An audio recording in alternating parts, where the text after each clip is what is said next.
Magandang araw po sa inyo mga idol at sa mga giliw ko pong tagapakinig. Nagkita-kita po tayo muli. Ako po ang inyong Tito Blair. Sa araw po na ito, pakinggan po natin ang kwento ni Tomas. Isang binatang nagbalik sa kanyang sinilangang bayan upang alagaan ang kanyang ina. Ngunit hindi niya inaasahan na isang mabigat na responsibilidad ang kanyang dadalhin sa kanyang pagbabalik. Sa paghahanap niya sa espada na sandata na isang pinuno ng mga aswang, ay may mabigat siyang matutuklasan na magiging dahilan upang magduda siya sa mga taong kanyang pinagkakatiwalaan. Magagawa bang malaman ni Tomas kung sino ang totoo niyang kakampi at kalaban? Pero bago po ang lahat mga idol, huwag po nating kalimutang mag-subscribe at i-hit ang notification bell sa aking YouTube channel na The Voice Addict para sa mas marami pang makapigil hiningang kwentong aswang at katatakutan mula sa mundo ng kababalaghan. Simulan na po natin ang kwento.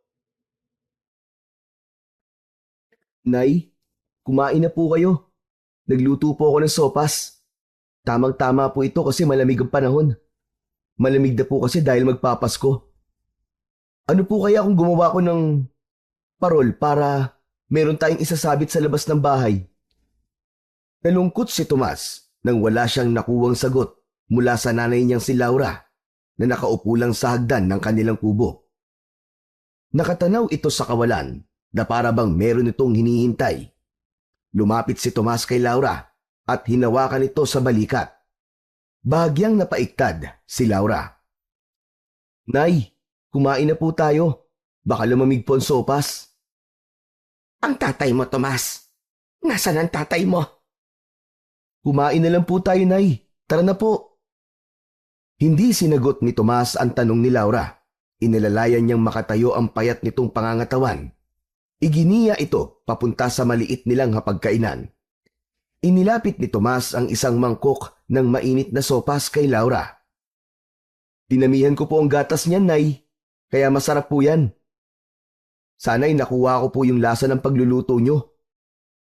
Ayokong kumain ng hindi kasabay si Arman, Tomas. Tawagin mo ang iyong ama. Baka nagugutom na siya. Nay, hindi na po natin makakasabay sa pagkain si tatay. At bakit? Nagtatampo pa rin ba siya sa akin? Dahil nagalit ako sa kanya nung nalaman ko na nagtatago siya ng pera sa sahod niya? Kausapin mo ang tatay mo, Tomas. Sabihin mo sa kanya na hindi ako galit sa kanya. Napakagat sa labi si Tomas. Sa pagkakataon na yun, ay naisipan niyang sabihin sa nanay niya ang totoo. Umasa siya na babalik na ito sa katinoan kapag ginawa niya yon. Nay, wala na po si tatay. 3 taon na po siyang wala. Anong ibig mong sabihin na wala na siya? Patay na po si tatay, Nay. Kailangan niyo po yung tanggapin. Bumangon ang galit sa mukha ni Laura at itinaob ang lamesa. Tumilapon ang mga mangkok, baso at kutsara sa sahig. Mabuti na lang at wala sa kanila ang natapunan ng mainit na sopas. Huwag mong sabihin yan! Hindi siya patay! Nakikita ko siya. Nakamasid siya sa akin tuwing gabi mula sa labas ng kubo. Nakikita ko ang mga mata niya sa dilim. Alam kong si Arman yon. Natigilan si Tomas at nagulat sa biglaang pagsabog ng galit ng kanyang ina. Nakita niya ang pag-agos ng luha ni Laura sa mga pisngi nito habang patuloy na bumubulong ng mga katagang hindi niya maintindihan. Lumapit si Tomas at niyakap ito ng mahigpit kahit na nagpipilit itong kumawala. Tama na po, Nay! Tama na po! Kahit po wala na si tatay, nandito pa rin po ako. Hindi ko po kayo iiwan. Bitiwan mo ako. Si Arman ang kailangan ko. Tawagin mo siya, Tomas. Tawagin mo ang tatay mo. Baka nagugutom na siya. 5 taon na nawala noon si Tomas sa maliit nilang bayan na kung tawagin ay Agdaon. Naghanap buhay siya sa syudad upang matustusan ang pangangailangan ng kanyang ama at ina. Ngunit bumalik siya roon nang mabalitaan niyang namatay sa isang hindi kilalang sakit ang kanyang ama. Muling bumalik si Tomas sa syudad upang magtrabaho, subalit muli siyang bumalik nang mabalitaan niyang tila nawala na sa sarili ang kanyang ina dahil hindi pa rin ito matanggap ang pagkawala ng asawa nito. Isang linggo na mula nang bumalik si Tomas sa Agdahon at araw-araw na pasanin sa kanya ang pag-aalaga kay Laura. Mahirap yon para sa kanya dahil kailangan niyang magtrabaho sa isang maliit na mall sa bayan. At pag uuwi siya sa bahay, ay ang nanay naman niya ang kailangan niyang asikasuhin. Ngunit nangako siya sa sarili na hindi siya susuko. Aalagaan at iintindihin niya ang kanyang ina sa pinagdadaanan nito dahil siya lamang ang natitira nitong pamilya. Nang sumunod na araw ay nagtungo si Tomas sa sementeryo upang dalawin ang puntod ng kanyang ama na si Arman. Nagdala siya ng 2 puting kandila sa pagtungo niya roon. Nilinisan muna ni Tomas ang nicho ng kanyang ama. Inalis niya ang mga tumubong dahon sa paligid nun bago niya sinindihan ang 2 kandila. Habang nakatingin siya sa nicho, ay kinausap ni Tomas ang tatay niya na para bang buhay pa ito at nasa kanyang harapan.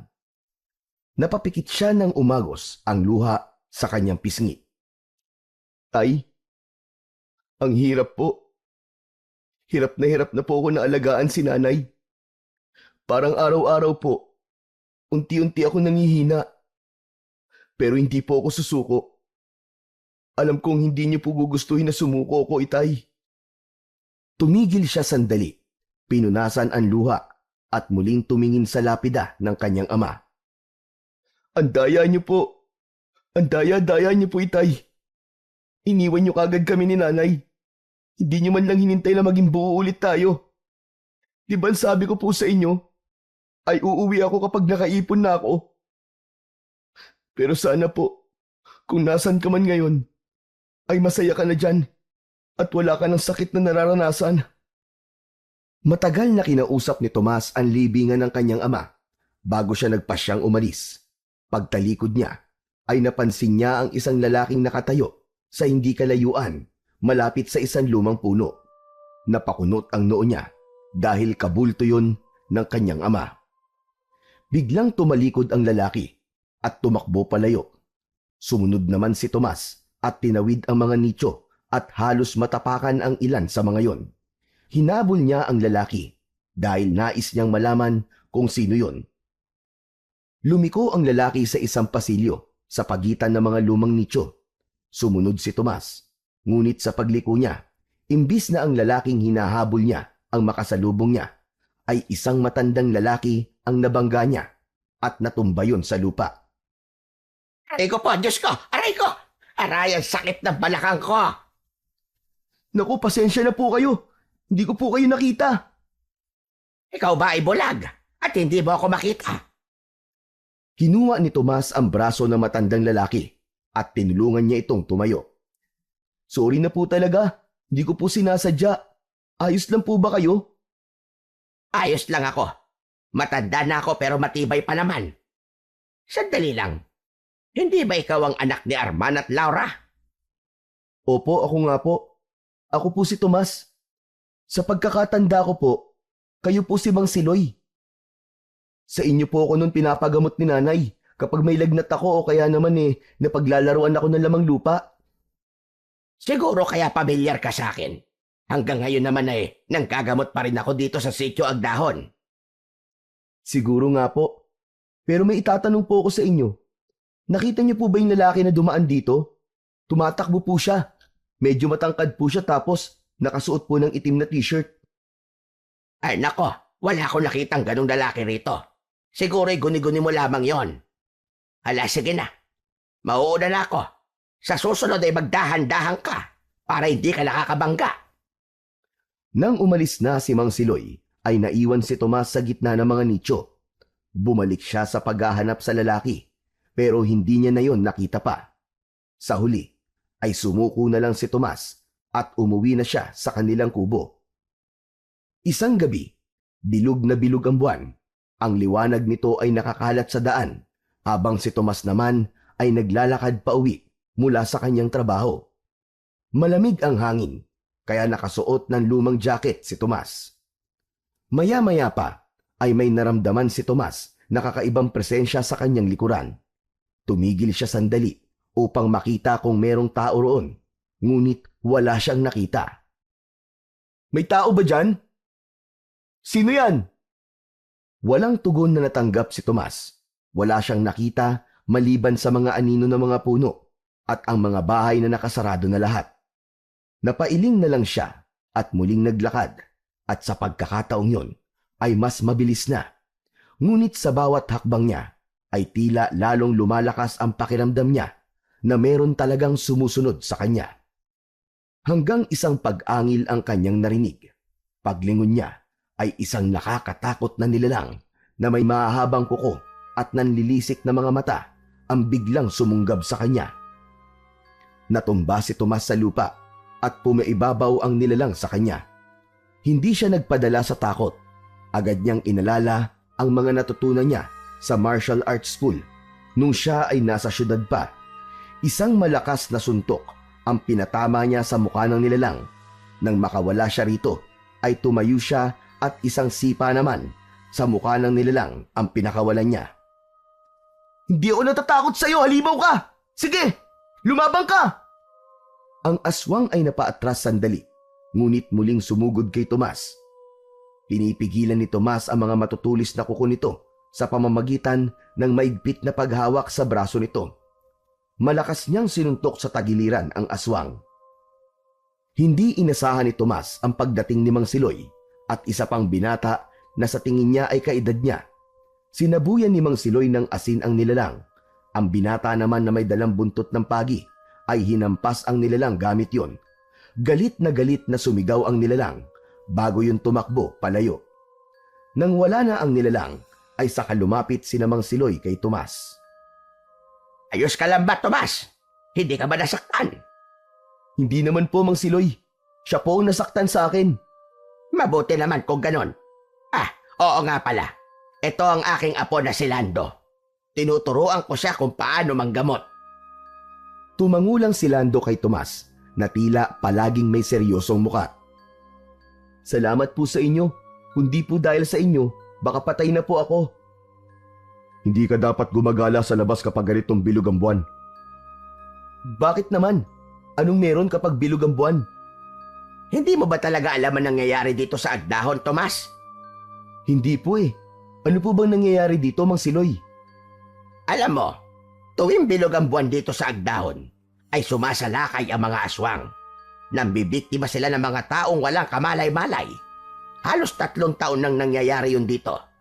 Bakit hindi mo alam yan? Mangyaring 5 taon din po kasi ako nawala rito. Nagtrabaho po ako sa syudad at magdadalawang linggo pa lamang simula po na makabalik ako. Pero tama po ba ang pagkakarinig ko? Aswang ang umaatake rito? Di ibig sabihin, aswang po yung umatake sa akin kanina. Tomas, isa yung aswang at isa lamang yon sa maraming aswang na nambibiktima rito tuwing bilog ang buwan. Mas malakas sila kapag bilog ang buwan. Kaya dapat ay iwasan mong lumabas kapag ganitong oras, lalo na't ganito ang buwan. Marami nang nawala at namatay sa lugar na ito dahil sa mga aswang na yan. Mabuti pa, ihahatid ka na namin. Hindi ka na dapat maglakad mag-isa ngayon. Sige, maraming salamat ulit sa inyong dalawa. Naglakad silang 3. Humupa na kahit paano ang kaba ni Tomas dahil kasama na niya si Mang Siloy at Lando. Nang makarating na sila sa bahay ni Tomas, ay humarap si Tomas kina Mang Siloy. Maraming salamat po sa paghatid sa akin. Hindi ko po alam kung paano ako makakabawi sa kabutihan ninyo. Tumangulang si Mang Siloy at umalis na ito, kasama ang apo nitong si Lando. Hinatid ni Tomas ng tanaw ang dalawa. Nang mawala na ang mga yon sa paningin niya, ay saka siya nagdesisyong pumasok na sa kanilang kubo. Pagkapasok ni Tomas sa kanilang kubo, ay agad nanlamig siya sa tumambad sa kanya. Ang kanyang mga mata ay napako sa sahig kung saan nakahandusay ang katawan ng kanyang ina. Nagkalat ang dugo nito sa sahig. At nalaman niya na galing yun sa malalim na hiwa sa pulso ng nanay niya. Tila napako ang mga paa ni Tomas sa kinatatayuan. Nang may masmasan siya, ay mabilis niyang nilapitan si Laura at niyakap niya ito habang nanginginig ang buo niyang katawan. Naramdaman niya ang lamig ng katawan ng kanyang ina. Ang mga luha ni Tomas ay dumaloy na sa kanyang pisngi. Nay! Nay, gumising kayo! Nay, bakit niyo po ito ginawa? Nanay! Nay, gumising po kayo! Kahit sa tingin ni Tomas ay huli na ang lahat, ay hindi pa rin siya sumuko. Binuhat niya si Laura at nagmamadali siyang tumakbo papunta sa bahay ni Kapitan Doming. Malakas niyang kinatok ang pinto ng bahay ng kapitan gamit ang kamay niyang puno ng dugo. Agad namang bumukas ang pinto at lumabas si Kapitan Doming. Kapitan! Kapitan, tulungan mo po kami! Dalhin po natin sa ospital si nanay! Agad na inilabas ni Kapitan Doming ang pagmamay-ari nitong tricycle. Sumakay doon si Tomas habang nasa kandungan niya ang kanyang ina. Binilisan ng kapitan ang pagmamaneho upang madali silang makarating sa ospital. Ang pagdaan ng bawat segundo ay parang parusa para kay Tomas. Habang nakatingin siya sa mukha ng kanyang ina, pilit pa rin siyang umaasa na mabubuhay pa ito. Nang makarating sila sa ospital, ang mga doktor at nurse ay kagad na tumugon sa sitwasyon nila. Inilapag ni Tomas ang katawan ng kanyang ina sa stretcher at sinundan niya ito ng tingin habang tinutulak ito papunta sa emergency room. Tumayo siya sa labas at ang puso niya ay puno ng pangamba. Ang mga kamao niya ay mahigpit na nakasara habang patuloy ang pag-iyak. Ngunit makalipas lamang ang ilang minuto, isang doktor ang lumabas mula sa silid at nalaman ni Tomas ang kanyang pinaka-kinatatakutan. Ipinahayag ng doktor na patay na si Laura. Patay na ang kanyang ina. Ang paligid ni Tomas ay tila lumabo dahil sa bigat ng balitang yon. Ang malamig na gabi ay lalong naging mas malamig pa sa kanyang pakiramdam. At ang buong mundo niya ay tila natapos sa isang iglap lang. Makalipas ang ilang gabing burol, ay pinalibing na ni Tomas ang kanyang ina. Pagkatapos ng libing ni Laura, ay mabigat ang mga hakbang ni Tomas na umuwi sa kanilang bahay. Pagdating ni Tomas sa bahay, ay isang nakakalungkot na katahimikan ang sumalubong sa kanya. Wala na ang tinig ng kanyang ina na dati ay naririnig niya kahit paano. Pumasok si Tomas sa silid ng kanyang ina. Ang kanyang mga mata ay dumako sa mga damit ni Laura na nakasalansan sa lumang aparador. Isa-isang hinawakan ni Tomas ang mga damit at inamoy niya ang paboritong bestida ni Laura. Niyakap niya ang damit at hinayaan niya ang mga luha na muling dumaloy sa kanyang mga pisngi. Habang nakayakap sa damit, ay napansin ni Tomas ang isang puting papel na bahagyang nakalabas sa gilid ng aparador. Kinuha niya yon at binuksan. Nakita niya na isa yung sulat mula sa kanyang ina. Anak, patawarin mo ko. Hindi ko na kayang dalhin ang katotohanan. Kaya mas mabuti pang mawala na ako. Mahal na mahal kita, Tomas. Nanlaki ang mga mata ni Tomas habang binabasa ang bawat salita na nasa sulat. Nagsimulang lumutang ang mga katanungan sa kanyang isipan habang pinupunasan ang kanyang luha. Napapitlag si Tomas nang bigla siyang nakarinig ng pagtawag sa pangalan niya mula sa labas ng bahay. Mabilis na ibinulsa ni Tomas ang sulat. Bago siya lumabas, ay siniguro niya na wala na siyang luha sa muka. Nakita niya sa labas ng kubo si Mang Siloy at Lando. Lumapit si Tomas sa dalawa. Mang Siloy, Lando, kayo ho pala. Ano pong kailangan niyo? Nakikiramay kami sa pagkawala ng iyong ina, Tomas. Maraming salamat po. Alam ko na hindi ito ang tamang oras, Tomas. Pero kailangan malaman mo na may dahilan kung bakit ka bumalik dito sa Agdahon. Ano pong sinasabi niyo, Mang Siloy? Bumalik ako dito para alagaan at bantayan si nanay. Wala na pong iba. Nagpalitan ng tingin si Mang Siloy at Lando. Sumingit si Lando sa usapan. Tomas, hindi lahat ay tulad ng iniisip mo. Maraming taon nang may itinatagong lihim ang lugar na to. At mukhang ikaw ang susi para wakasan ang kaguluhan sa nangyayari rito sa Agdahon. Teka. Hindi ko kayo maintindihan eh. Tomas, ang iyong pagbabalik dito sa Agdahon ay hindi aksidente. Tadhana ang nagtulak sa iyo para bumalik dito. At kailangang handa ka sa kung ano man ang matutuklasan mo at nakatadhana para sa iyo. Ano pong sinasabi nyo? Naguguluhan po ako lalo eh. Pwede bang diretsuhin nyo na ako? Tomas, nakita ko kung paano ka lumaban nung gabing inatake ka ng aswang. May kakaiba sa galaw mo. Mahusay ka at marunong kang makipaglaban. Nag-aral po kasi ako ng martial arts dun sa syudad. Hindi ko po inaakala na magagamit ko yun dito sa Agdahon. Ang mga kasanayan mo ay higit pa sa isang proteksyon. Kailangan mo ang mga ito sa isang malaking laban na maaaring dumating. Alam mo ba ang tungkol sa espadang pag-aari ni Dato Sulog? Sino po si Dato Sulog, Mang Siloy? Hindi ko po alam ang tinutukoy niyong espada na pagmamay-ari niya. Si Dato Sulog ay isa sa mga kinatatakutan na aswang noon dito sa Agdahon. Isa siyang makapangyarihang pinuno ng mga aswang na may kontrol sa mga aswang. Ang espada niya ay ang pinagmumulan ng kanyang hindi pangkaraniwang lakas. Nasaan na po ngayon ang tinutukoy niyong si Dato Sulog? Tulong-tulong noon ng mga albularyo at antingero ng Agdahon upang alisin ang kanyang kapangyarihan. Isa yung ritual na inabot ng maraming araw. Nang nawala na ang lakas at kapangyarihan ni Dato Sulog at naging isang normal na tao na siya, ang espada niya ay naglaho kasama ng paglalaho ng kanyang lakas. Ano po nangyari sa kanya pagkatapos nun?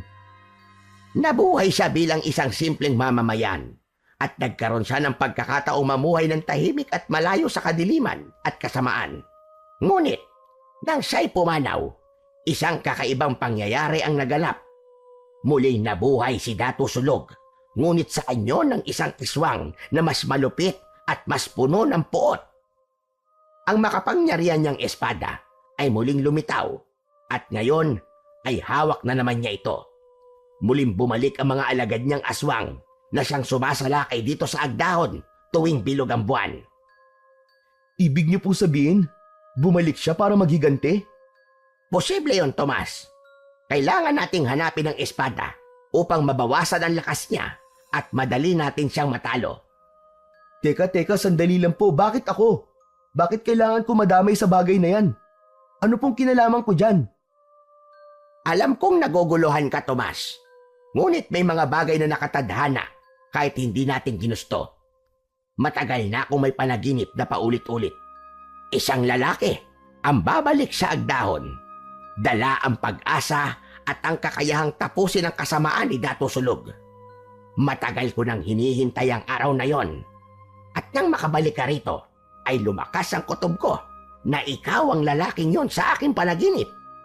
Kaya nais ko na tulungan mo kami na palayain ang Agdahon mula sa takot kay Dato Sulog at sa mga alagad nitong aswang.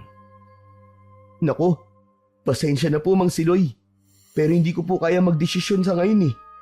Hindi ko pa po kayang magdagdag ng responsibilidad. Nakagaya niyan, habang nasa gitna pa po ako ng pagluluksa sa pagkamatay ni nanay. Nauunawaan ko, Tomas. Bibigyan kita ng panahon para makapag-isip. Pero gusto ko ring ipaalala sa'yo na nauubos na ang oras natin. Kapag dumalas pa ang pag-atake ng mga aswang dito sa Agdahon, ay mas lalong lalakas si Dato Sulog. Kapag nagkaroon ka na ng desisyon, Tomas, ay pumunta ka lang sa kubo ko. Siguro naman tanda mo pa kung saan ako nakatira. Tumango na lamang si Tomas bilang tugon. Matapos yun, ay nagpaalam na si Mang Siloy at naglakad papalayo. Ilang minuto nang wala si Mang Siloy, ngunit nanatiling nakatayo pa rin si Tomas sa harap ng pintuan. Labis siyang naguluhan sa kung ano ang magiging desisyon niya. Mula sa kanyang bulsa ay inilabas niya ang sulat ng kanyang ina. Muli niya yung binasa at bumalik sa utak niya ang katanungan kung anong katotohanan ang naging dahilan para magpatiwakal ang kanyang ina. Isang gabi, habang mahimbing ang tulog ni Tomas, ay nagising siya dahil sa maalinsangan na panahon. Malagkit ang pakiramdam niya at parang init na init siya. Inalis niya ang kumot na nakabalot sa kanyang katawan. Babalik na sana siya sa pagtulog nang may marinig siyang babaeng umiiyak mula sa kwarto ng kanyang ina. Nagtaasan ang balahibo sa braso ni Tomas. Kahit may takot siyang naramdaman, ay bumangon pa rin siya at naglakad patungo sa kwarto ng kanyang ina. Marahan niyang binuksan ang pinto at sinanay niya ang mata niya sa dilim. Patuloy pa rin ang kalunos-lunos na pag-iyak hanggang sa naaninag ni Tomas ang isang babae na nakatayo sa isang sulok ng kwarto at napagtanto niya na yun ang pinagmumulan ng pag-iyak. Nang tuluyan ng masanay ang mga mata ni Tomas sa dilim, ay nakita niya na ang nanay niya ang babaeng umiiyak. Napatda siya at natigilan. Biglang huminto ang nanay niya sa pag-iyak at dahan-dahan na umangat ang muka at diretsong tumitig ang walang buhay nitong mga mata sa kanya. Biglang sumigaw ang multo ng nanay ni Tomas at bigla yun tumakbo papunta sa kanya. Napaatras si Tomas at nawalan siya ng balanse kaya napaupo siya sa sahig. Naramdaman niya ang malamig na kamay na sumakal sa kanyang leeg. "Tama na po, Nay! Tama na po! Tama na!" Nataranta si Tomas habang nakapikit. Sa pagmulat niya ay wala na ang multo ni Laura. Napatulala siya, hinihingal, habang muling bumalik ang katahimikan sa buong kabahayan.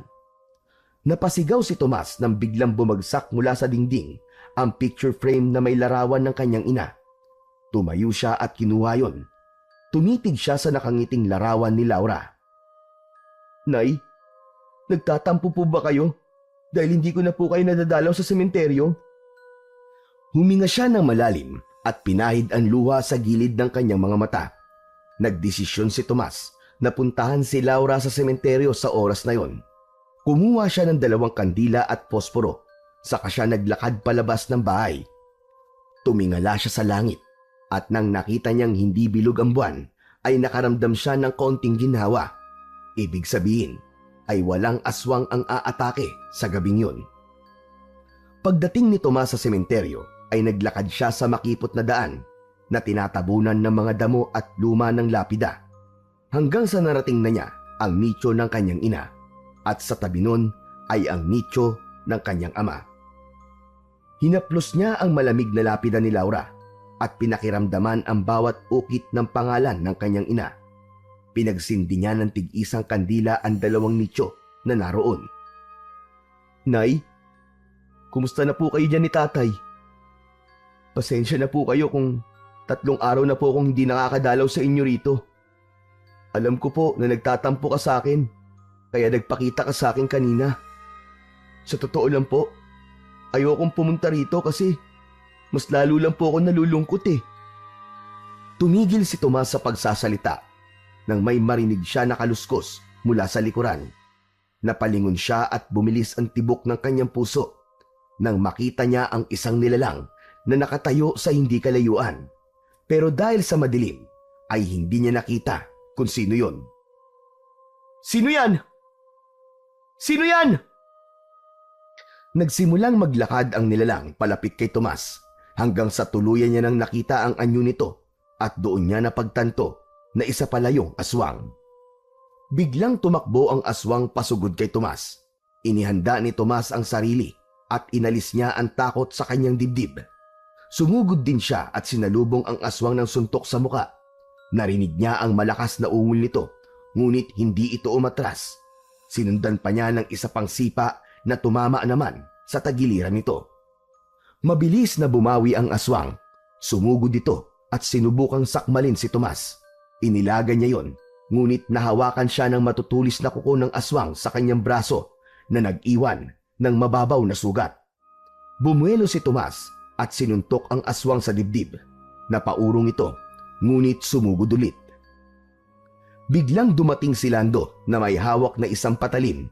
Humarang si Lando sa harapan ni Tomas at ito ang sumugod sa aswang. Napanganga si Tomas nang walang pag-aalinlangan na itinarak ni Lando ang patalim sa leeg ng aswang. Sunod na sinaksak ni Lando ang dibdib ng aswang ng paulit-ulit hanggang sa tuluyan ng bumagsak ang aswang sa lupa. Nangisay pa yun ng sandali at binawian din agad ng buhay. Hindi makapaniwala si Tomas sa ginawang pagpatay ni Lando sa aswang. Lumapit ito at ipinunas ang dugong kumapit sa patalim sa suot nitong damit. Ayos ka lang ba, Tomas? Nasugatan ka pala sa braso. Wala ito. Mababaw lang ang sugat ko. Pero, bakit mo pinatay ang aswang? Bakit? Ano man dapat gawin sa kanila? Dapat silang patayin dahil pumapatay din sila ng mga tao. Sa bagay, tama ka naman. Maraming salamat pala, Lando. Buti, malapit lang dito ang kubo namin ni Lolo Siloy. Kaya nung napadaan ako at nakita kita, ay tinulungan kagad kita. Pero mukhang lumalakas na mga aswang. Kahit hindi bilog ang buwan, ay naglalakas loob na silang umatake. Sana'y nakapagdesisyon ka na, Tomas. Alam kong ibig mong iparating, Lando. Pero hindi pa rin ako nakakapagdesisyon hanggang sa ngayon. Sana'y naiintindihan niyo ako ni Mang Siloy. Naiintindihan kita. Pero wala na tayong oras. Palakas na ng palakas ang mga aswang. Kailangan na nating kumilos. Tahimik na tumango si Tomas habang pinupunasan ang dugong umaagos sa kanyang braso, habang ang isip niya ay naguguluhan pa rin kung tatanggapin ba niya o hindi ang mabigat na responsibilidad na naghihintay sa kanya. Kinaumagahan, habang naglalakad si Tomas papunta sa sakayan ng tricycle patungo sa bayan, ay napansin niya ang pagkukumpulan ng mga tao sa harapan ng isang kubo. Napuno siya ng kuryosidad, kaya lumapit siya roon. Sa harapan ng bahay ay may batang lalaki na umiiyak habang yakap ang isang walang buhay na katawan ng isang babae. Balot ng dugo ang damit ng bata, habang ang mga katawan nito ay nanginginig dahil sa paghagulgol. Nangilid ang luha ni Tomas dahil bumalik na naman sa kanya ang alaala niya sa kanyang sariling pagluluksa. Isang lalaki sa tabi ni Tomas ang tinanong niya kung ano ang nangyari.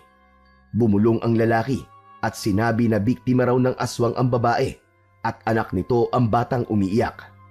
Ang mga salitang yon ay kumalampag sa isipan at puso ni Tomas. Ang kirot ng pagkawala ng kanyang ina ay muling bumangon sa kanyang puso. Sa sandaling yon ay bumalik sa alaala niya ang responsibilidad na sinabi noon ni Mang Siloy sa kanya. Doon niya napagtanto na habang hindi natitigil ang pagsalakay ng mga aswang, ay marami pang bata at anak ang mawawalan ng nanay o mga magulang. Alam niya kung gaano kasakit mawalan ng magulang at sinabi niya sa kanyang sarili na ayaw niya nang may makaramdam ng ganoong damdamin. Hindi na muna tumuloy si Tomas sa pagpasok sa trabaho ng araw na yon. Agad siyang nagtungo sa bahay ni Mang Siloy. Habang naglalagablab ang galit at samot-saring emosyon sa kanyang dibdib, pagdating niya roon ay nakita niya si Lando sa labas na abala sa pag-ahasa ng itak. Huminto ito sa ginagawa nang makita siya. Magandang umaga sa iyo, Lando. Si Mang Siloy. Gusto ko sana siyang makausap. Wala si Lolo eh. May pinuntahan siya. Pero babalik din kagad yun. Halika, pumasok ka na muna at masyadong mainit dito sa labas. Pumasok si Tomas sa kubo at umupo sa bangko na gawa sa kahoy at tabla. Nakita niyang nagtimpla ng kape si Lando at inabot ito sa kanya. Ang init-init na nga pero kape pa rin ang binigay mo sa akin. Ayaw mo ba? May tubig kami pero hindi malamig. Hindi, biro lang. Ayos na to. Salamat, Lando ah. Marahang ininom ni Tomas ang mainit na kape. Hindi naman nagtagal ay dumating din si Mang Siloy. Sa pagpasok nito ay nagulat ito nang makita na naroon si Tomas. Oh, Tomas! Ano sadya mo rito? Bumuntong hininga si Tomas at inilapag ang tasa sa mesa. Tumingin siya ng diretso kay Mang Siloy. Nakapagdesisyon na po ako, Mang Siloy. Payag na akong tulungan kayo para makuha ang espada ni Dato Sulug. Talaga ba? Seryoso ka ba sa sinasabi mo? Sigurado na po ako. Salamat, Tomas. Ang totoo ay iniisip ko na hindi mo tatanggapin ng responsibilidad na yan ng ganito kabilis. Maaari ko bang malaman kung ano nagpabilis sa iyong desisyon? Kanina po, papasok na po sana ako sa trabaho ko. Nang makita ko po ang mga tao na nagkukumpulan. Nakita ko po ang isang batang umiiyak dahil sa nanay niyang pinatay ng aswang. Nakita ko po ang sarili ko sa batang yun. Naisip ko na marami pang bata ang mawawala ng magulang hanggat nabubuhay si Datu Sulog. Kailangan na po matapos ang kasamaan niya, pati na ang mga alagad niyang aswang. Maraming salamat sa pagpayag mo, Tomas. Hindi mo alam kung gaano ito kahalaga.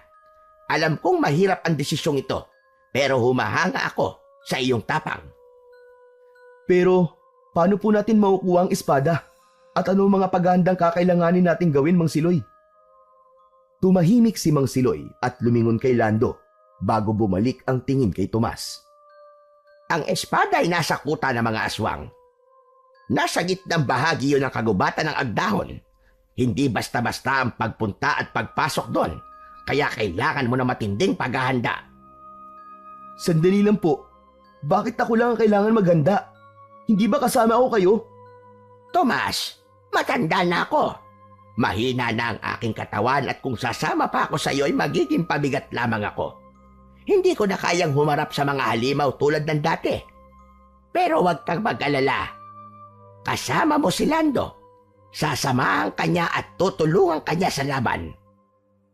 Huwag ka mag-alala, Tomas. Matagal na akong inihanda ni Lolo sa bagay na to. Kailangan mong magsanay sa pakikipaglaban gamit ang mga espesyal na sandata tulad ng buntot ng pagi at itak. Ito ang mga armas na makapagbibigay sa iyo ng laban sa mga aswang. Kailan po tayo magsisimula? Ngayong gabi, magsisimula ang iyong pagsasanay. Tumango si Tomas at sa pagkakataon na yon ay puno na siya ng determinasyon na tapusin na ang kasamaan ni Datu Sulog. Pagsapit ng gabi ay bumalik si Tomas sa bahay ni Mang Siloy para sa kanyang pagsasanay. Agad na sinimulan ni Tomas at Mang Siloy ang matinding pagsasanay na yon. Sa isang malawak na bakuran sa likod ng bahay ni Mang Siloy nila ginawa ang naturang pagsasanay. Inabot ni Mang Siloy ang buntot ng pagi kay Tomas. Tomas, ang buntot ng pagi ay hindi lang basta isang sandata. Galit na galit sila dyan dahil alam nila na malaki ang magagawa niyang pinsala sa kanila. May espesyal itong kapangyarihan na nakakapinsala sa mga aswang. Kailangan mong malaman kung paano yan gamitin ng tama. Sa una ay tinuruan siya ni Mang Siloy ng tamang paghawak at wastong paghampas ng buntot ng pagi. Nang hindi makuha ni Tomas, ay ipinakita muna ni Mang Siloy kung paano ang dapat gawin ni Tomas. Sundan mo ang galaw ko. Iikot mo ang pulso mo ng ganito at ihampas mo ng may puwersa. Sinubukan ni Tomas na ulitin ang galaw na ipinakita ni Mang Siloy sa kanya. Unti-unti ay natutunan niya kung paano yun makokontrol at magagamit sa malapitan at malayuang pakikipaglaban. Tinuruan din siya ni Mang Siloy ng mga kombinasyon ng pag-atake at pagdepensa. Pagkalipas lamang ng ilang oras, ay paggamit naman ng itak ang itinuro ni Mang Siloy kay Tomas. Ngayon naman, gamit ang itak. Subukan mong pagsamahin ng bilis at lakas mo, Tomas.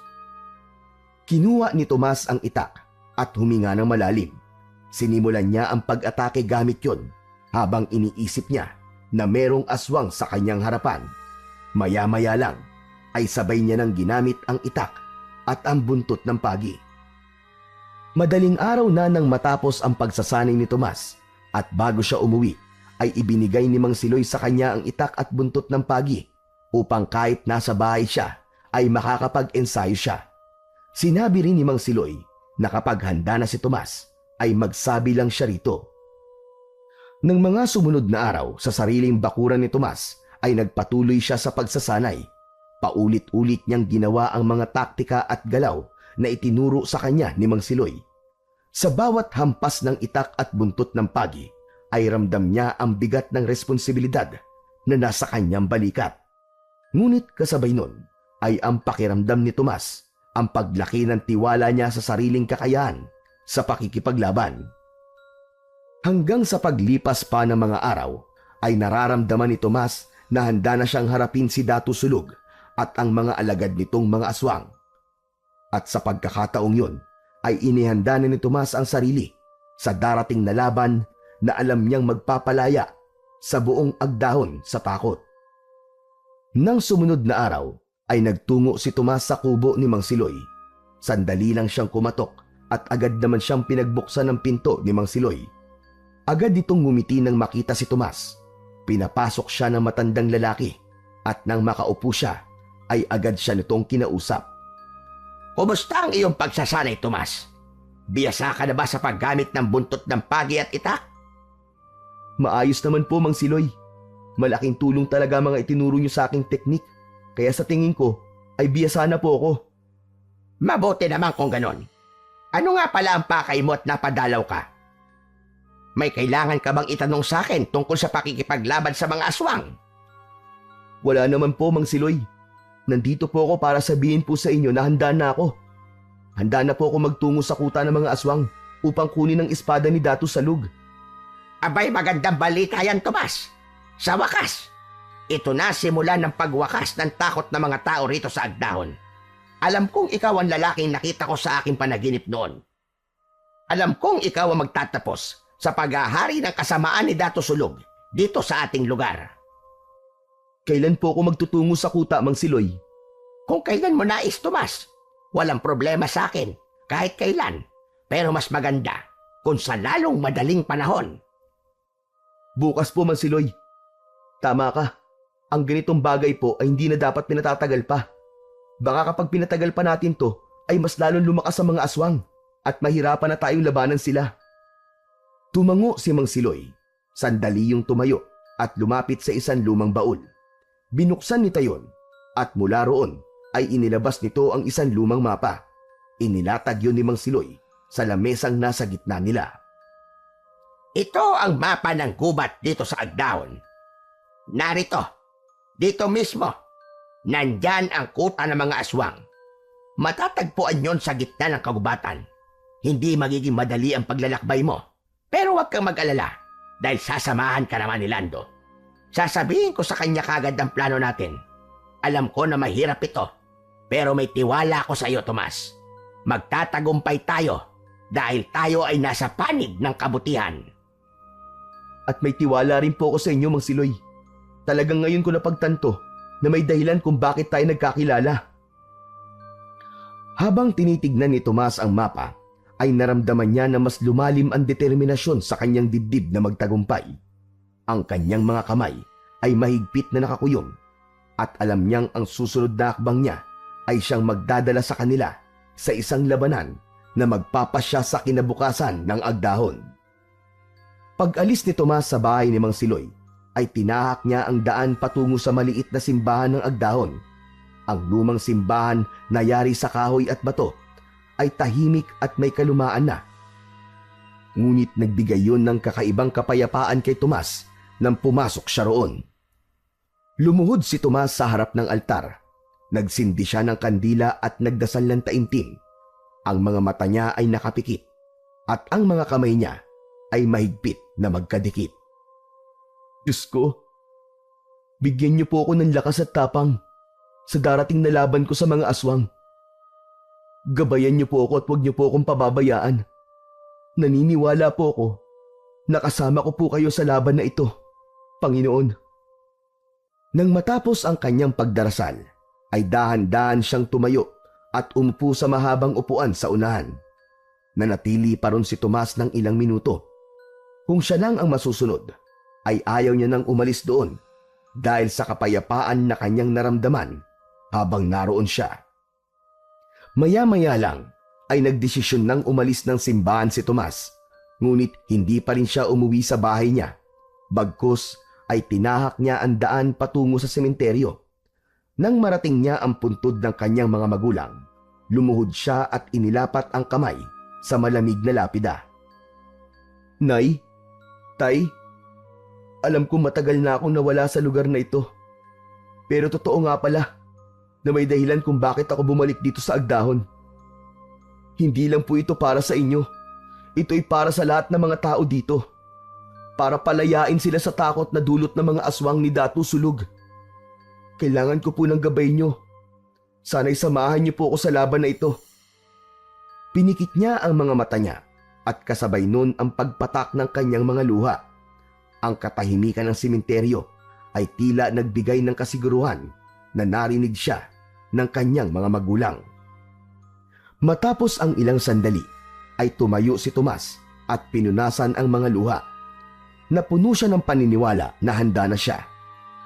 Sa kanyang pag-uwi sa bahay, ay dama niya ang isang panibagong lakas sa kanyang puso at paniniwala na magtatagumpay siya sa kanyang misyon. Nang sumunod na araw ay maagang dumating si Tomas sa bahay ni Mang Siloy. Dala niya ang buntot ng pagi at itak na pinagsikapan niyang sanayin na gamitin sa loob ng maraming araw. Ang bag na kanyang bitbit ay may lamang tinapay at tubig dahil alam niyang kailangan nila yun sa kanilang paglalakbay. Nang palapit na si Tomas sa kubo, ay nakita niya si Lando na nakatayo sa labas, hawak ang isang matulis na patalim. Hinahasa nito yon. "Magandang umaga, Lando." Magandang umaga rin sa iyo, Tomas. Handa ka na ba sa gagawin natin ngayong araw? "Kagabi pa ako nakahanda." Lumabas mula sa loob ng kubo si Mang Siloy na may hawak na bote ng langis. Ang mga mata nito ay puno ng pag-aalala at pag-asa. Tomas, Lando, alam kong handa na kayong dalawa. Ngunit tandaan nyo, hindi magiging madali ang paglalakbay na ito. Maaaring alam na ng mga aswang ang balak ninyo. Asahan nyong gagawin nila ang lahat para mapigilan kayo bago pa man kayo makarating sa kuta ni Dato Sulog. "Naiintindihan ko po, Mang Siloy. Gagawin po namin ang lahat para makuha ang espada at wakasan ang kasamaan ng mga aswang dito sa Agdahon."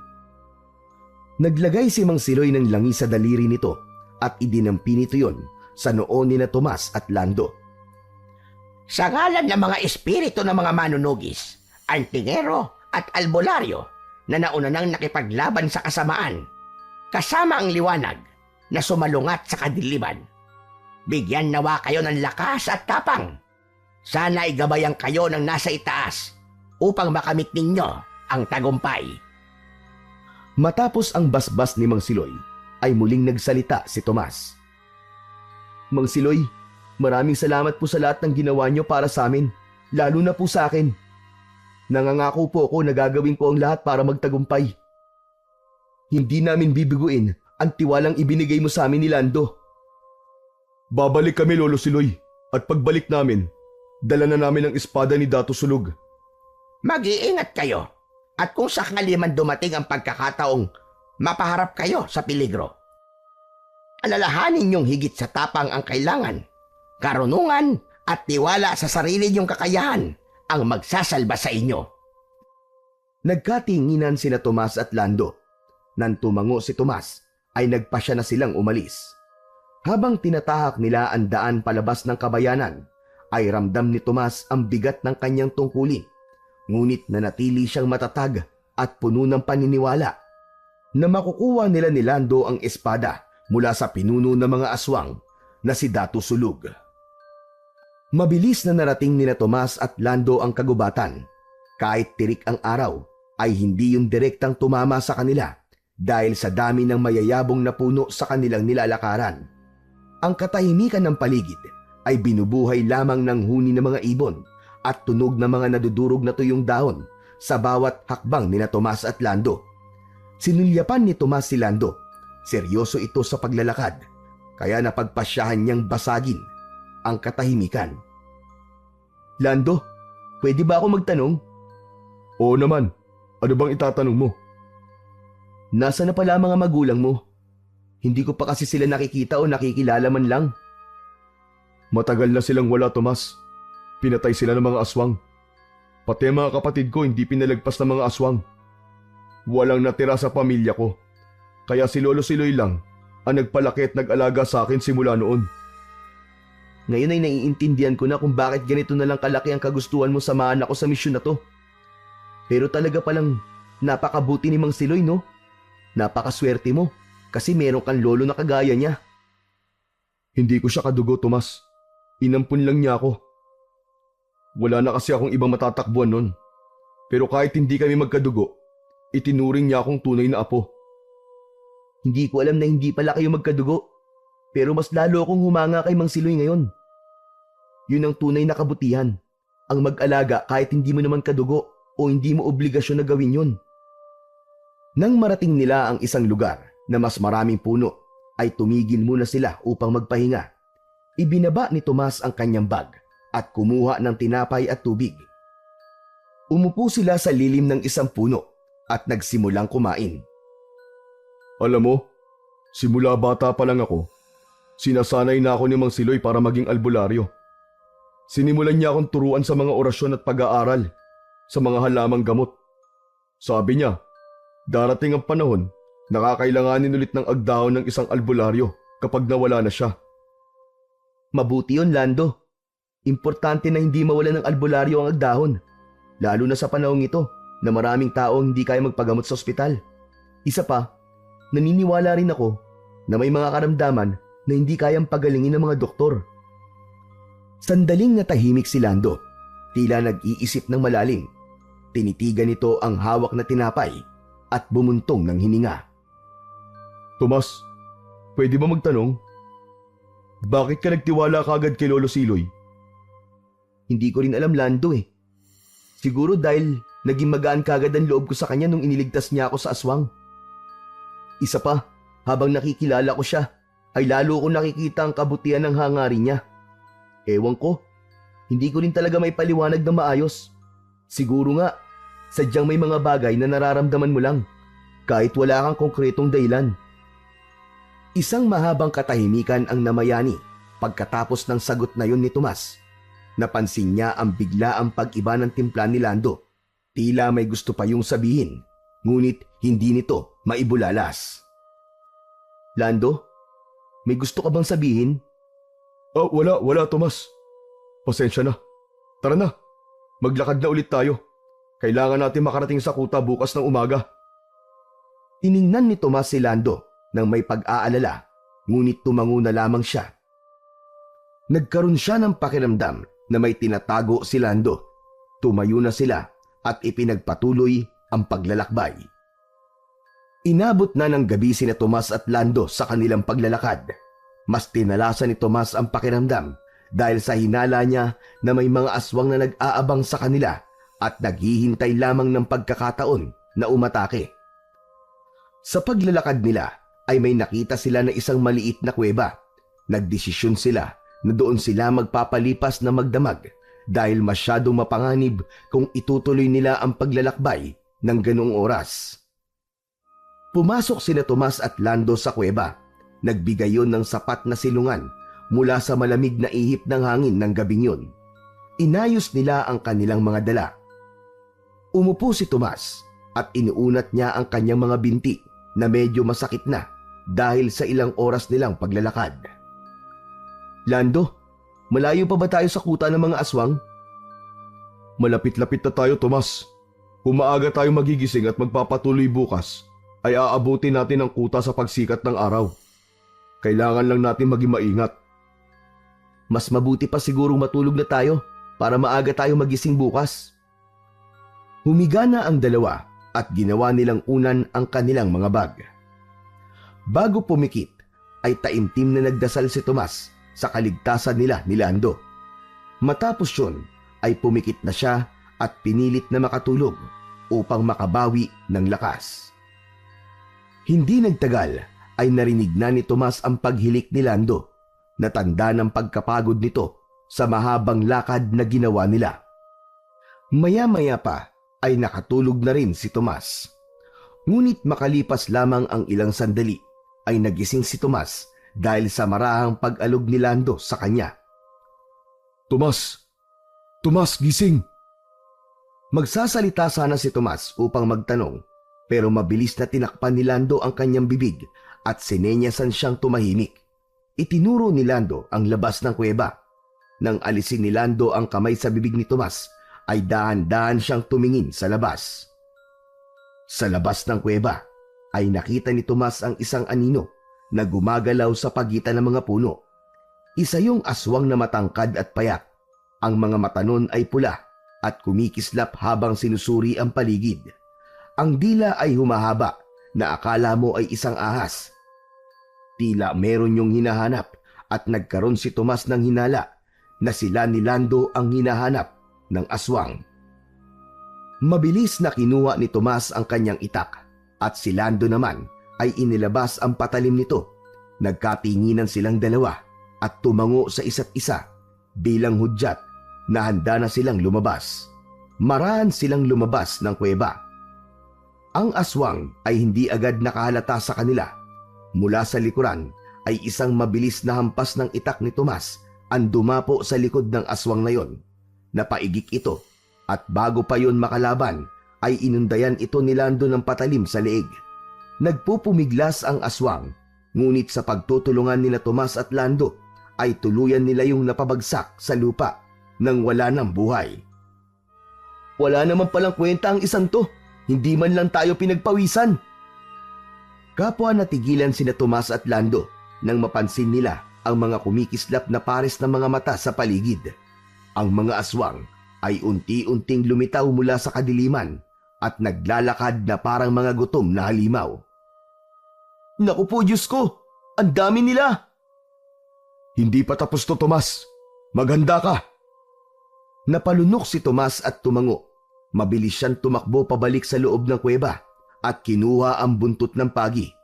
Agad siyang lumabas ng kuweba at sa pagkakataon na yon ay napapalibutan na sila ng mga aswang. Sabay-sabay na umangil at sumigaw ang mga aswang na nagdulot ng kilabot kay Tomas. Sa isang iglap, sumugod ang mga aswang. Hindi nagpadala sa kaba si Tomas at agad niyang hinampas ng buntot ng pagi ang unang aswang na umatake sa kanya. Nakita niya kung paano gumuwit sa balat ng aswang ang buntot ng pagi. Tumilamsik ang dugo nito at ang aswang ay bumagsak sa lupa habang nangingisay sa labis na sakit.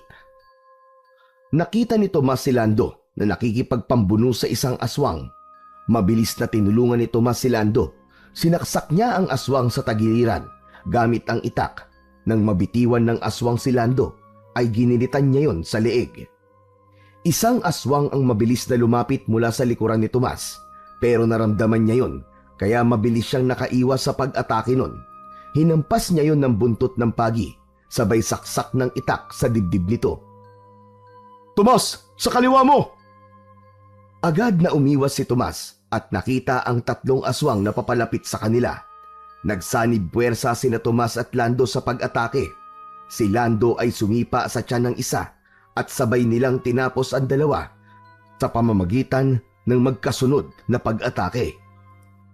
Ngunit hindi rin nakaligtas sa kapahamakan ang dalawa dahil 4 na aswang ang sumugod sa kanila na naging dahilan para masugatan sila ng mga kalmot at kagat ng mga yon.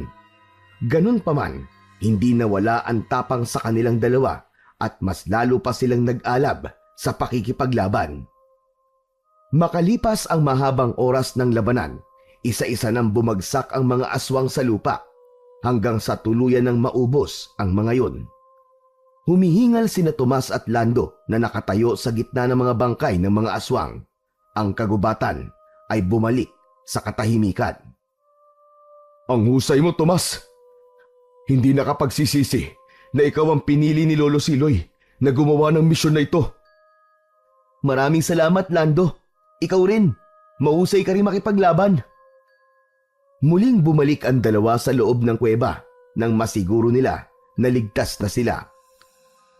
Bumalik sila sa pagpapahinga dahil alam nila na kailangan nila yon, lalo na't wala silang ideya kung anong panganib at pagsubok pa ang sasalubong sa kanila kapag narating na nila ang kuta ng mga aswang.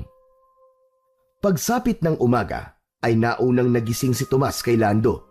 Nang gisingin niya si Lando ay doon niya naramdaman ang kirot ng mga sugat niya dahil sa naging laban nila sa aswang noong nakaraang gabi. Tumayo na sila at inayos ang kanilang mga gamit. Bago sila muling magpatuloy sa paglalakad ay kumain muna sila ng tinapay at uminom ng tubig para kahit paano ay makabawi sila ng lakas. Habang kumakain ay hindi na iwasan ni Tomas na isipin ang agdahon. Bakit parang ang lalim yata ng iniisip mo, Tomas? Iniisip ko lang kung ano na kaya nangyayari sa agdahon habang wala tayo. Nangangamba ko na baka may pag-atake na namang naganap kagabi roon. Naisip ko rin yung kagabi. Pero sa tingin ko ay wala tayong dapat na ipag-alala dahil naroon naman si Lolo Siloy. Sigurado ako na kung meron mang pag-ataking mangyayari, ay lalaban si Lolo Siloy sa kanila. Pero sana ay walang aswang na umatake kagabi. Hindi bale, kapag nakuha na natin ang espada ni Dato Sulog, ay malaki na ang magiging laban natin sa mga aswang. Mas madali natin silang matatalo at mauubos. Matapos nilang kumain, ay nagsimula na ulit sila sa kanilang paglalakbay.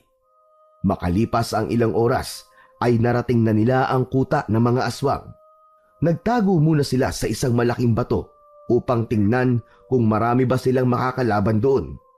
Ngunit mas malakas ang loob ni Tomas dahil umaga at naniniwala siya na mahina ang mga aswang kapag merong araw.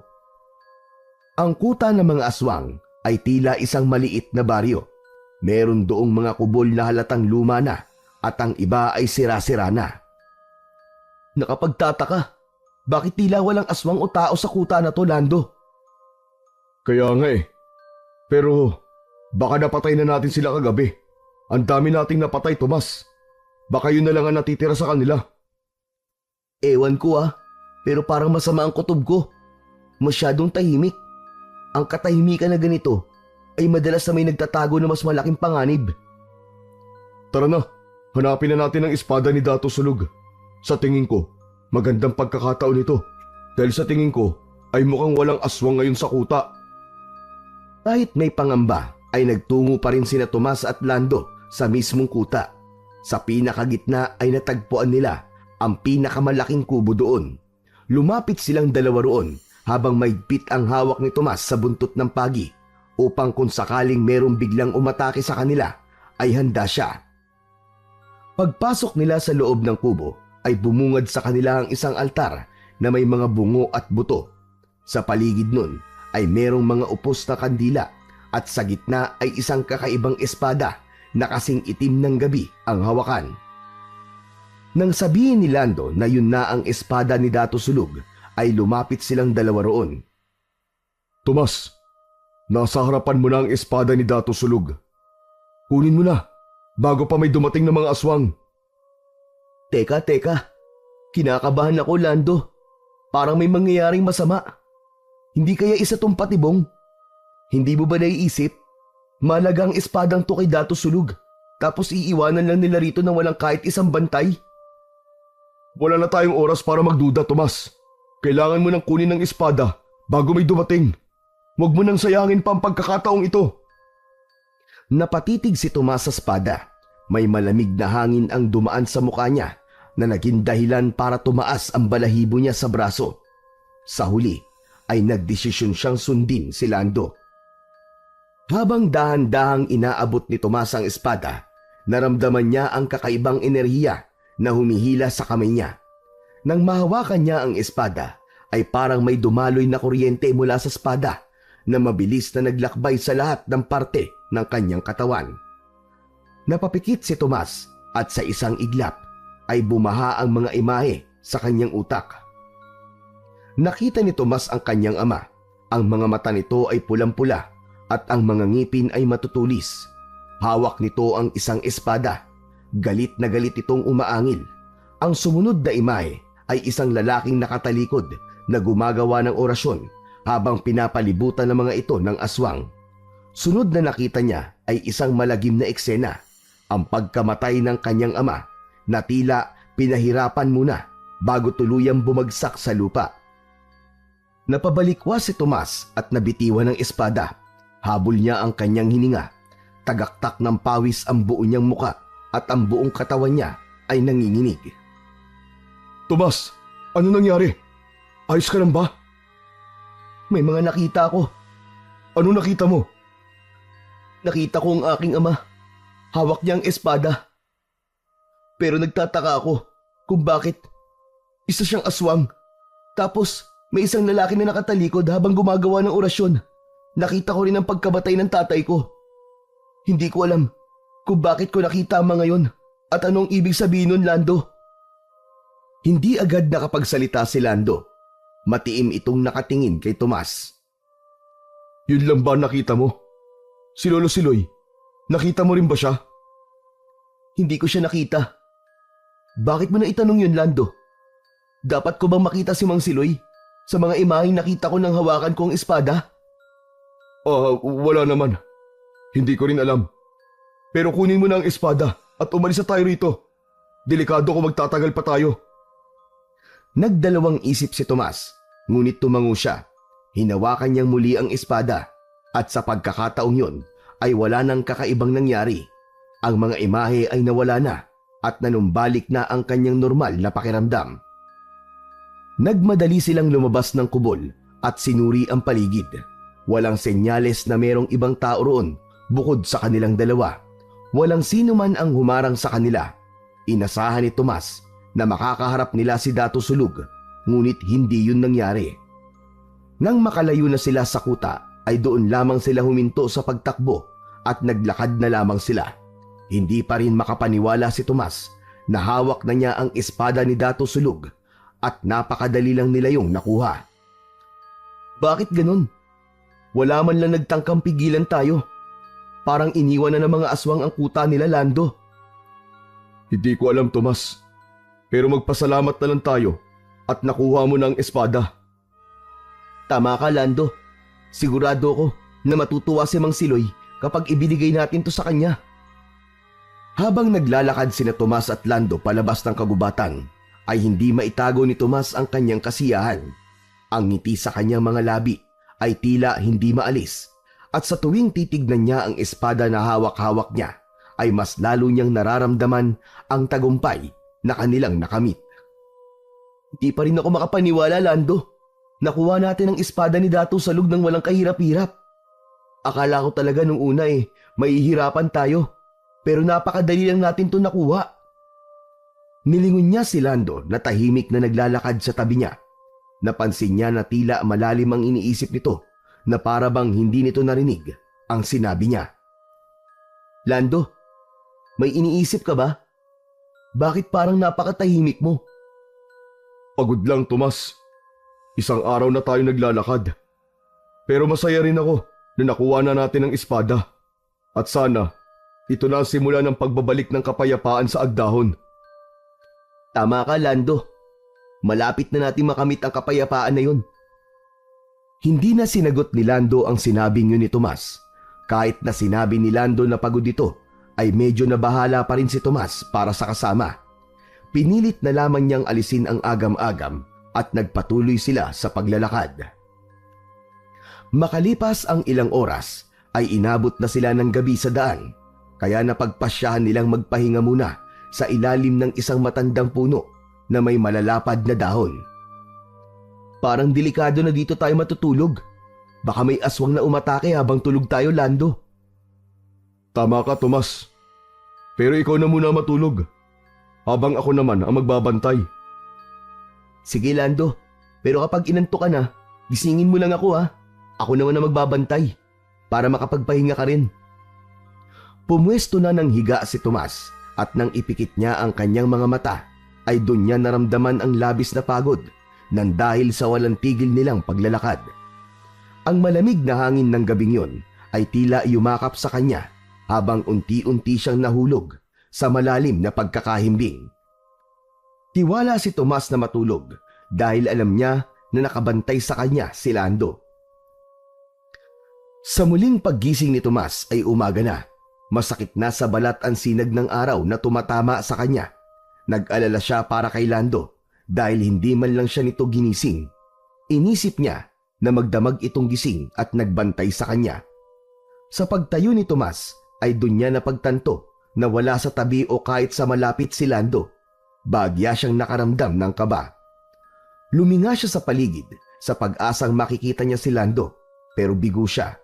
Ang mas nakakabahala kay Tomas ay nang mapagtanto niya na wala rin ang espada ni Dato Sulug na dapat ay nasa tabi nila.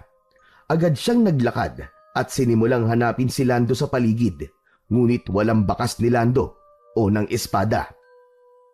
Pabilis ng pabilis ang tibok ng puso ni Tomas habang sinusuyod niya ang paligid. Isang kutob ang bumalot sa kanya at yun ay baka ninakaw ni Lando ang espada. Agad siyang nagdesisyon na bumalik sa kubo ni Mang Siloy upang magtanong at humingi ng tulong. Habang naglalakad siya ay pilit niyang inalis sa isip niya na baka ninakaw ni Lando ang espada dahil wala siyang nakitang dahilan upang gawin yun ni Lando. Dahil sa halos tumakbo na si Tomas ay mabilis siyang nakalabas ng gubat. Pagdating niya sa kubo ni Mang Siloy ay pawisan at habol niya ang paghinga. Kumatok siya ng paulit-ulit sa nakasaradong pinto at hindi nagtagal ay bumukas yun at bumungad sa kanya si Mang Siloy. Tomas, may nakabalik ka na. Kumusta ang pagkuha niyo ni Lando sa espada? Teka, nasaan ang apo ko? Si Lando po. Wala po ba siya rito? Abay, wala pa. Kaya nga tinatanong ko siya sa'yo dahil kayo magkasama. May nangyari bang hindi maganda? May nangyari bang masama kay Lando? Hindi po ako sigurado pero Mang Siloy, nawawala po si Lando at ang espada. Hindi ko po alam kung saan siya pumunta o kung ano nangyari sa kanya. Ano ka mo? Paano nangyari na hindi mo alam kung nasan si Lando at ang espada? Nagtagumpay po kami sa pagkuha ng espada sa kuta ng mga aswang. Tapos kagabi po, nagdesisyon po kami magpahinga. Habang natutulog ako, ay si Lando nagbabantay sa akin. Tapos kanina po paggising ko, wala na po siya sa tabi ko. Wala na rin po ang espada. May hinala po ako na baka ninakaw po ni Lando ang espada. Bakit naman tatangay ni Lando ang espada? Kilala ko ang batang yon. Hindi siya gagawa ng ganong kalokohan. Hindi ko po alam, Mang Siloy. Hindi ko na rin po alam ang iisipin ko. Pero baka may umatake sa amin habang natutulog ako. Baka po, dinakip si Lando ng mga aswang kasama ang espada. Biglang nagbago ang ekspresyon ni Mang Siloy. Nagdilim ang mukha nito at nang muli ito nagsalita ay pagalit na ang tono. Imposible yon, Tomas. Kung may umatake sa kanya, sigurado magigising ka. Nasa kamay mo na ang espada. Bakit pinabayaan mong mawala pa? Patawad po, Mang Siloy. Hindi ko inaasahan na gagawin yun ni Lando. Pero hindi ko pa rin po lumos maisip na gagawin yun ni Lando. Kahit isang araw lang kami magkasama, ay hindi ko naisip na may ganun siyang plano. Ano po ang gagawin natin ngayon? Tumahimik si Mang Siloy at pinilit na huminahon. Maya-maya pa ay nagpakawala ito ng malalim na paghinga. Kailangan nating mahanap si Lando. Kung ninakaw niya man ang espada, dapat malaman natin kung bakit. At dapat natin siyang maparusahan. Sa ginawa niya ay nilagay niya lalo sa peligro ang agdahon. Sa ngayon, ay umuwi ka na muna sa bahay mo, Tomas. Magpahinga ka. Mamayang gabi ay magtutungo ako sa bahay mo para makapag-usap tayo na maayos. Puno ng pagsisisi at pagkapahiya na nagpaalam si Tomas kay Mang Siloy. Ang buong akala niya ay dala niya ang espada niya sa paglabas niya ng gubat, pero nagkamali siya. Habang naglalakad siya pauwi sa kanyang bahay, ay pilit siyang naghahanap ng sagot kung bakit nanakawin ni Lando ang espada ni Datu Sulog. Pagsapit ng gabi, habang kumakain si Tomas, ay patuloy siya sa pag-iisip sa mga nangyari. Magulo pa rin ang isip niya kung ninakaw nga ba talaga ni Lando ang espada. Sa gitna ng kanyang pag-iisip ay bigla na lang may kumatok sa pinto. Inakala niya na si Mang Siloy yun dahil ayon dito ay magpupunta ito sa bahay niya upang makapag-usap sila. Tumayo siya at binuksan ang pinto. Laking gulat niya nang makitang si Lando ang naroon at hawak nito ang espada. Bago ka mag-isip ng kung ano-ano, papasukin mo muna ako, Tomas. Marami kang dapat na malaman. Hindi nakapagsalita si Tomas sa gulat. Ganun pa man ay pinapasok pa rin niya si Lando at isinara ang pinto. Iniabot ni Lando ang espada kay Tomas at sinabi nito sa kanya na siya talaga ang dapat na humawak nun. Maraming salamat at ibinalik mo na tong espada sa akin, Lando.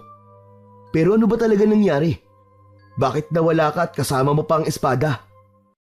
Aaminin ko, balak ko sanang nakawin ang espada at sirain yan. Pero nagbago ang isip ko. Sa tingin ko, dapat mo nang malaman ng totoo, Tomas. Dapat nang matapos ang kasamaan ni Mang Siloy. Teka, anong ibig mo sabihin? Anong kasamaan ni Mang Siloy? Hindi kita maintindihan, Lando. Hinaplos ni Lando ang kanyang noo. Tila hindi nito alam kung paano sisimulan ang sasabihin nito.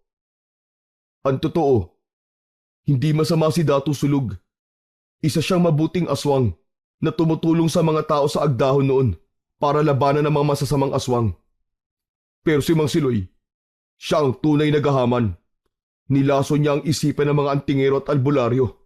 Sinabi niya na dapat mawala ang kapangyarihan ni Dato Sulog dahil aswang pa rin ito at darating ang panahon na papatay at papatay pa rin ito ng mga tao. Naging ordinaryong tao si Dato Sulog nang mawala sa kanya ang kapangyarihan niya. At si Dato Sulog, siya ang tatay mo nang naging tao na siya. Napasinghap si Tomas at biglang lumabo ang kanyang paningin dahil sa luha. Hindi niya alam kung maniniwala ba siya sa kanyang narinig. Hindi. Hindi aswang ang tatay ko, Lando. Hindi aswang ang tatay ko! Aswang talaga siya, Tomas. Pero isa siyang mabuting aswang. Hindi ka ba nagtaka kung bakit ikaw ang pinakuha ni Mang Siloy ng espada sa kuta ng mga aswang? Dahil wala nang ibang makakakuha ng espada ni Dato Sulog kundi ikaw lamang, Tomas. Dahil ikaw ay may dugong nagmula sa kanya. Kapag napunta kay Mang Siloy ang espada, gagamitin niya ito sa kasamaan. Siya ang dahilan kung bakit namatay ang tatay mo. Kinulam niya ang tatay mo at kinuha ang kapangyarihan nito. Kaya nagagawa niyang utusan ng mga aswang na sumalakay sa agdahon. Tila pinagsukluban ng langit at lupa si Tomas. Hindi siya makapaniwala sa mga revelasyon ni Lando. Puno ng galit at sakit ang kanyang dibdib at sa kauna-unahang pagkakataon na pagtanto niya na ang kanilang totoong kalaban ay isang tao na nagpapanggap na kakampi.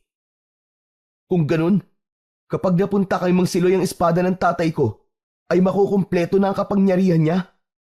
Tama, Tomas. Kailangan nating harapin si Mang Siloy. Patawarin mo ako kung di ko kagad sinabi sa iyong lahat. Natatakot din kasi ako kay Mang Siloy eh. Alam ko kung anong pwede niyang gawin. Pero napagtanto ko na mas nakakatakot kung wala akong gagawin at hahayaan ko na lamang si Mang Siloy na gumawa ng masama. Sa gitna ng pag-uusap ni na Tomas at Lando, ay kapwa sila nagulat nang marinig nila ang boses ni Mang Siloy sa labas. Tomas! Tomas, nandito na ako! Nandiyan ka ba sa loob? Nagkatinginan sina Tomas at Lando. Mahigpit na hinawakan ni Tomas ang espada. Sa tinginan lang nila Lando ay alam na nila ang gagawin. Nagtungo si Tomas sa pinto at binuksan yon. Sa paglabas niya ay nakita niya ang gulat sa mukha ni Mang Siloy nang makita nito na dala niya ang espada. Tomas! Nasa iyo na pala ang espada. Ano nangyari? Tinitigan lamang ni Tomas si Mang Siloy nang hindi sumasagot. Mas lalong nagulat si Mang Siloy nang lumabas na rin si Lando at tumayo sa tabi ni Tomas. Alam na ni Tomas ang lahat, Mang Siloy. Hindi na siya mabubulag sa mga kasinungalingan mo. Tomas! Kung ano man ang sinabi sa ni Lando, ay huwag mong paniwalaan. Madali ka. Ibigay mo na sa akin ang espada para masira ko na yan at wala na magagamit si Dato Sulog. Hindi ko ibibigay sa iyo ang espada, Mang Siloy. Alam ko na ang lahat. Ikaw ang pumatay sa tatay ko. Nagbago ang ekspresyon ni Mang Siloy. Sumeryoso ito at maya-maya lang ay isang malakas na halakhak ang pinakawalan nito. Wala na nga siguro ako magagawa kasi naniwala ka na sa mga sinabi ni Lando, Tomas. Bakit? Bakit mo pinatay ang tatay ko? Dahil mas mahal siya ng mga tao kahit na isa siyang aswang. Samantalang ako na isang albularyo na nagpapakahirap para gamutin sila ay hindi nakikita ang aking kabutihan. Kung ayaw mong ibigay ang espada sa akin, kukunin ko to sa'yo. Dahan-dahang nagbago ang anyo ni Mang Siloy. Ang kanyang balat ay kumulubot at ang mga mata niya ay naging pula. Ang kanyang mga kuko ay naging matatalim at sa isang iglap ay tuluyan ng naging aswang si Mang Siloy. Alam ni Tomas na kaya naging aswang si Mang Siloy ay dahil dala nito ang kapangyarihan ng kanyang ama. Ano ang pakiramdam na ang kapangyarihan ng iyong tatay na nasa akin ang papatay sa iyo, Tomas? Agad na sumugod si Mang Siloy. Inihanda ni Tomas ang sarili at mas sumigpit ang hawak niya sa espada. Iniwasan niya ang unang pag-atake ni Mang Siloy. Nagpakawala si Tomas ng isang mabilis na saksak, ngunit mabilis siyang naiwasan ni Mang Siloy. Tumalon ito at sinunggaban ang braso ni Tomas. Napasigaw si Tomas nang maramdaman niya ang pagbaon ng matutulis na ngipin ng aswang sa balat niya. Hindi naman siya nagpatalo at sinaksak niya sa likod si Mang Siloy. Pinakawalan si Tomas nito at umatras ng bahagya si Mang Siloy habang nanlilisik ang mga mata. Nagtagpo ang kanilang mga mata. Ang mga mata ni Tomas ay puno ng tapang at puot, samantalang ang kay Mang Siloy naman ay nag-aapoy sa kasakiman. Muling sumugod si Mang Siloy na parang isang mabangis na hayop.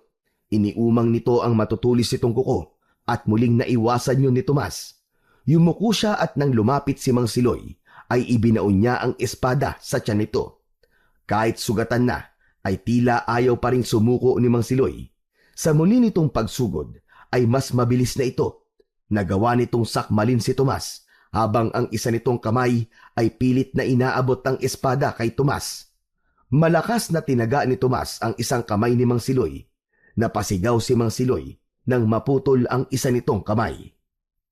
Nang makawala si Tomas sa pagkakasakal, ay sinamantala niya ang pagkakataon. Umatras siya ng ilang hakbang upang bumelo. Saka siya sumugod kay Mang Siloy. Nahiwa niya ang tagiliran nito. Matapos yun, ay sinaksak niya muli sa likod ng aswang. Nang hugutin niya ang espada, ay napaluhod sa lupa si Mang Siloy hanggang sa napahiga na ito. Lumapit si Tomas sa nangihinang si Mang Siloy. Tigam sa luha ang kanyang muka dahil sa labis na galit. Hindi niya kayang patawarin si Mang Siloy sa ginawa nito sa kanyang ama. Matiim na tiningnan ni Tomas si Mang Siloy sa mata. Ano ang pakiramdam, Mang Siloy, na ang mga teknik na itinuro mo sa akin ang siya ring papatay sa'yo? Ngumisi lang si Mang Siloy at hindi nakita ni Tomas ang pagsisisi sa mukha nito. Doon niya tuluyang tinapos ang buhay ng aswang. Malakas siyang sumigaw at sinaksak niya sa dibdib si Mang Siloy. Nang hugutin ni Tomas ang espada sa katawan nito, ay isang itim na usok ang kumawala sa katawan nito at pumasok ang usok na yon sa espada. Matapos na mapatay ni Tomas si Mang Siloy, ay napaluhod siya sa lupa habang hawak pa rin ng espada. Patuloy siyang lumuha, ngunit ang luhang yun ay may kasamang kasiyahan sapagkat nagawa niya ng ipaghiganti ang kamatayan ng kanyang ama. Sa kabila ng kamatayan ni Mang Siloy, ay may ilan pa ring aswang na nananatiling banta sa agdahon. Ginamit ni Tomas ang espada ng kanyang ama upang ipagtanggol ang mga tao laban sa mga aswang na tulad ng ginawa noon ni Dato Sulog. Naging matalik na magkaibigan sina Tomas at Lando. Magkasama nilang hinarap ang mga natitirang aswang sa agdahon. Nang tuluyang mawala ang mga aswang, ibinalik ni Tomas ang espada sa kuta ng kanyang ama. Ngunit nangako siya sa kanyang sarili na kapag dumating ang pagkakataon na kailangan niya ulit yung gamitin, ay babalikan niya yon doon at muli niyang gagamitin ang espada ng kanyang ama laban sa kasamaan.